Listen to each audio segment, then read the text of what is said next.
Afzalpur ಪಟ್ಟಣದಲ್ಲಿನ BEO ಕಚೇರಿ ಅಗ್ನಿ ಅವಘಡ ಸಂಭವಿಸಿ ಹಲವು ದಾಖಲೆಗಳು ಸುಟ್ಟು ಕರಕಲಾಗಿರುವ ಘಟನೆ ನಡೆದಿದೆ. ವಿದ್ಯುತ್ ಶಾರ್ಟ್ ಸರ್ಕ್ಯೂಟ್ನಿಂದ ಬೆಂಕಿ ಹೊತ್ತಿಕೊಂಡಿರುವ ಹಿನ್ನೆಲೆ ಕಚೇರಿಯಲ್ಲಿನ ಬಹುತೇಕ ದಾಖಲೆಗಳು, ಪೀಠೋಪಕರಣಗಳು ಹಾಗೂ ಕಂಪ್ಯೂಟರ್ ಸೇರಿದಂತೆ ಎಲೆಕ್ಟ್ರಿಕಲ್ ಉಪಕರಣಗಳು ಬೆಂಕಿಗೆ ಆಹುತಿಯಾಗಿವೆ. ಸ್ಥಳಕ್ಕೆ ಪೊಲೀಸರು ಮತ್ತು ಅಗ್ನಿಶಾಮಕ ದಳದವರು ಬಂದು ಬೆಂಕಿ ನಂದಿಸುವಲ್ಲಿ ಯಶಸ್ವಿಯಾಗಿದ್ದಾರೆ. ಈ ಘಟನೆ ಕುರಿತು ಅಫ್ಜಲ್ಪುರ ಪೊಲೀಸ್ ಠಾಣೆಯಲ್ಲಿ ಪ್ರಕರಣ ದಾಖಲಾಗಿದೆ.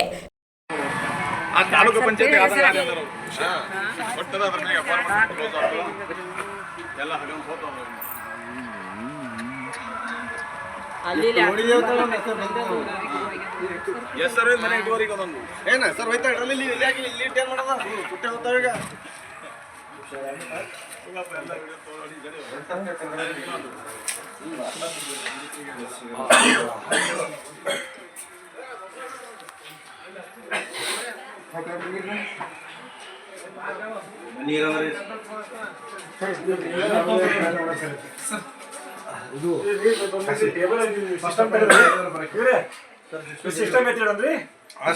ಸಿಸ್ಟಮ್ ಎತ್ತಿ ಟೇಬಲ್ ಒಂದ್ ಸೆಕೆಂಡ್ ಇದು ಇದು ಸಿಸ್ಟಮ್